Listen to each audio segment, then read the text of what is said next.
This is a demonstration of the Origami Risk cost of risk analysis tools. At the end of the day, measuring and reducing the total cost of risk is one of the single most important objectives of the risk management department. Yet so many risk managers struggle to pull together the data needed to calculate a true total cost of risk. Origami Risk tracks loss-related costs, risk transfer costs, fees, costs of internal efforts like loss prevention and claims management, and any other type of costs you consider to be part of your total cost of risk calculation. Let's imagine that we are analyzing the total cost of risk for dynamic industries. Below my breakdown of values and exposures, Origami Risk provides a roll-up of my cost of risk elements. To dig into the details, I click on the link for the cost of risk report.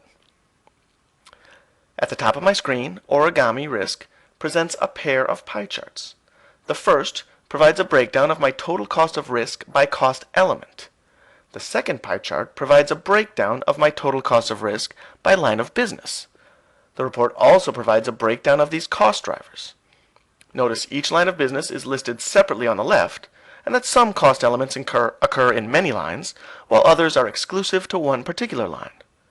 At the bottom, the cost elements are aggregated across all lines to provide a comprehensive view.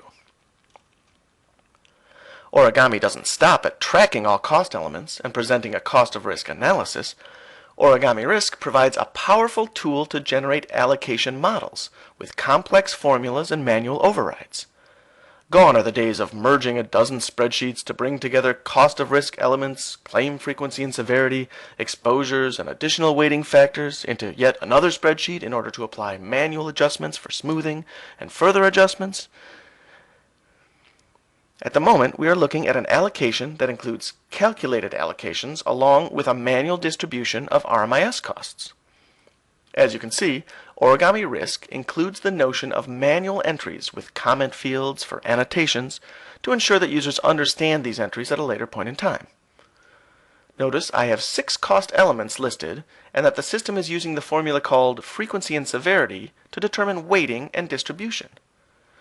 We can find the formula called frequency and severity up above in the list of formulas. On this screen, we have elected to utilize severity of claims with a loss date between January 2007 and December 2010, where the claim coverage is in the highlighted list on the left. We've also determined that severity should drive 60% of the weighting for allocations of each of the 4 cost elements using this formula, and that frequency should drive 40% of the weighting. When using claim financials in your formulas, you can elect to use incurred or paid. And when using claim frequency in your formulas, you can elect to include incidents or only include actual claims. In this example, I've determined that claim frequency and claim severity are adequate factors for my formula, but I certainly have the option to mix claim factors with non-claim factors. Now, for most of us, setting up these formulas is at most a once-a-year process. However, we may need to justify how we allocated costs at various times throughout the year for particular location managers, the finance department, or others. The simple solution is to click on the frequency and severity allocation to view this detailed breakdown of weightings and allocation for each location. Notice that Origami Risk provides a simple interface to insert manual overrides even on calculated allocations. This is useful when you must engage in some level of subjective smoothing after all the calculations are complete. This video has shown a mere tip of the iceberg for allocating cost of risk in Origami.